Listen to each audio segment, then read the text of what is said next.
오늘 우리에게 주시는 하나님의 말씀은 고린도후서 7장 2절부터 16절까지의 말씀입니다. 신약성경 293쪽에 나와 있습니다. 제가 봉독하겠습니다. 마음으로 우리를 영접하라.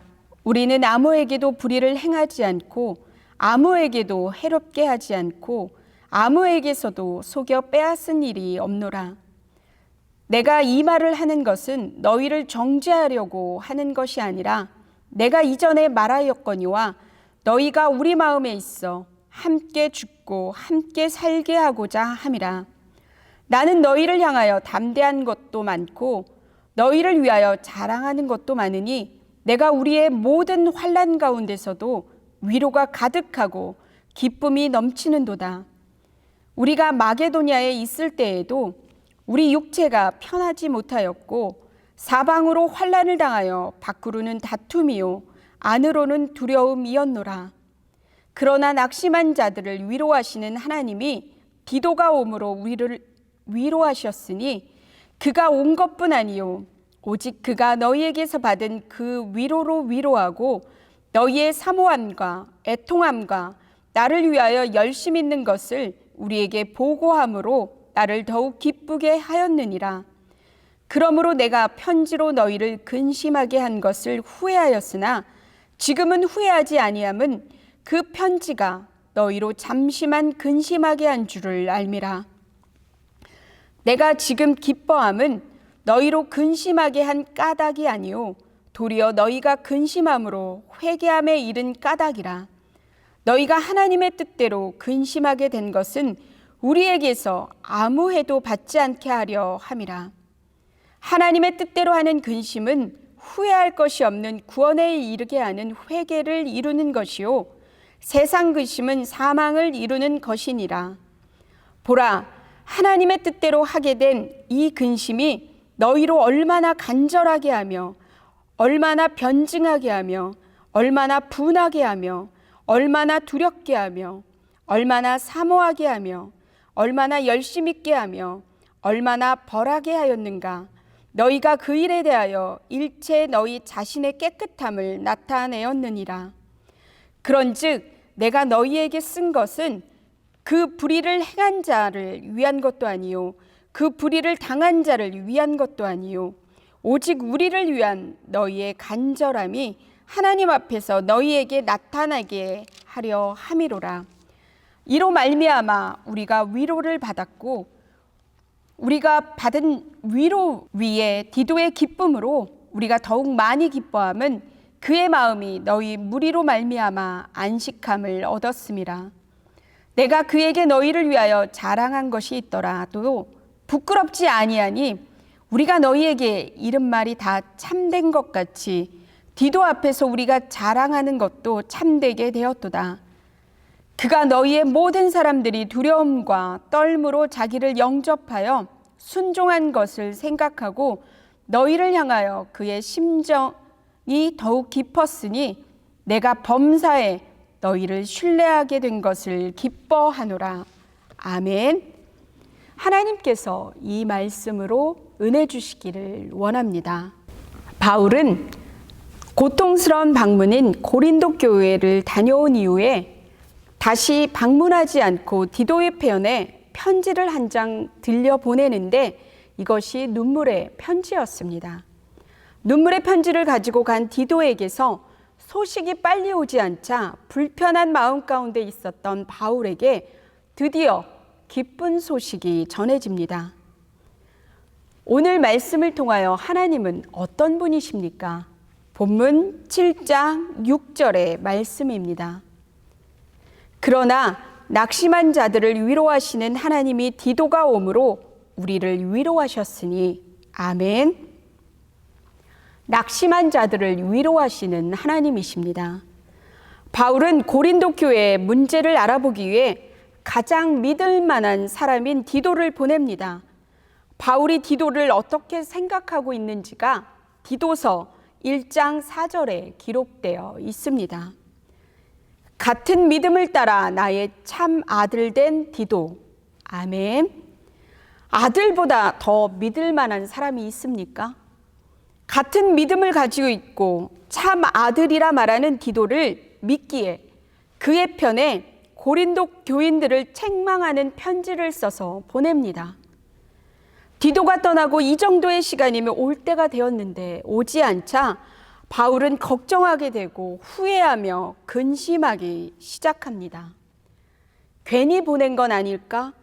무슨 일을 당한 건 아닐까? 그 편지를 전해 들은 고린도 교인들이 마음 아파하지는 않을까? 하며 디도의 소식이 오기를 눈이 빠져라 기다리며 살고 있습니다. 시간이 지나도 오지 않자 한쪽 가슴에 근심으로 자리 잡았습니다. 그토록 기다리고 기다리던 디도가 드디어 돌아왔습니다. 바울은 디도의 몸을 처음에 살폈을 것 같습니다.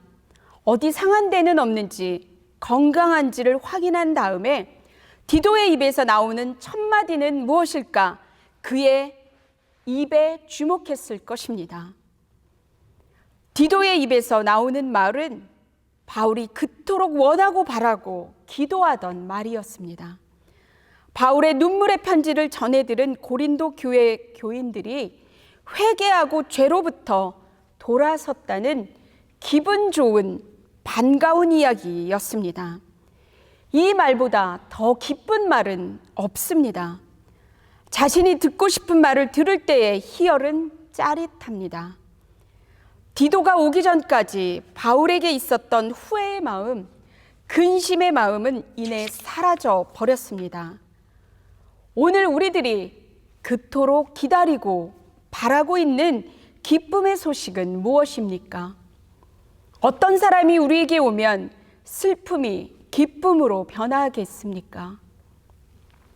낙심한 자들을 위로하시는 하나님께서 이미 끝났어의 문제들로 절망 가운데 살아가는 분들에게 아직 소망이 꺼지지 않았다고 기쁨을 전해주는 사람을 보내주시길 바랍니다. 그래서 우리 삶에 가장 해결하기 어려운 숙제로 남아있었던 문제들이 풀리고 그 기쁨의 소식으로 낭망하는 자가 기뻐하는 자가 되길 바랍니다. 저와 여러분이 디도와 같이 기쁨의 통로로 사용되어지길 바라고 우리들의 삶에 엉켜있는 문제들이 풀리는 은혜가 임하길 바랍니다. 오늘 말씀을 통하여 우리에게 주시는 교훈은 무엇입니까?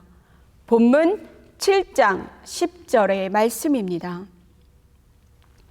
하나님의 뜻대로 하는 근심은 후회할 것이 없는 구원에 이르게 하는 회개를 이루는 것이요 세상 근심은 사망을 이루는 것이니라. 아멘. 하나님의 뜻대로 하는 근심을 하라 하십니다. 10절의 말씀은 하나님의 뜻대로 하는 근심과 세상 근심을 대조하고 있습니다. 하나님의 뜻대로 하는 근심은 회개를 말하는데 회개는 죄의 상태에서 거룩함의 상태로 방향을 완전히 틀어서 돌아서는 것이기에 구원에까지 이르게 합니다. 그러나 세상의 근심은 실패나 불행에서 오는 것이기에 사망을 이루게 합니다. 오늘 우리들이 근심하는 것은 하나님의 뜻대로 하는 구원에 이르는 회개입니까? 세상의 것을 갖지 못해서 오는 불행이나 실패에서 오는 사망의 근심입니까?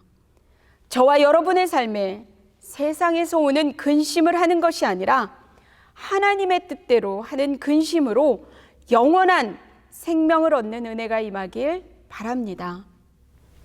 이 시간에는 목회자와 예배를 위하여 기도하고 자신의 기도 제목을 위해 기도하는 시간을 갖겠습니다. 하나님의 말씀을 대언하는 목회자들에게 거룩함의 옷을 입게 하여 달라고 기도하겠습니다. 말과 혀로만 사랑하는 것이 아니라 진실함을 사랑하는 목회자들이 되게 하여 주시고 하나님의 말씀을 가르치고 전달할 때에 은혜를 부어달라고 기도하겠습니다. 우리 교회에서 이루어지는 모든 예배들이 하나님의 선하시고 기뻐하시고 온전하신 뜻이 분별되어지는 예배되게 해달라고 기도하겠습니다. 코로나의 재확산이 일어나지 않고 종식되어지길 위해서 기도하겠습니다. 담임 목사님의 청빙을 위한 절차들이 순적하게 진행되게 하시고 100년을 준비하는 우리 신안교회에 가장 합당한 목사님을 보내주시고 전교인이 한 성령으로 하나 되는 축제의 시간이 되게 해달라고 기도하겠습니다.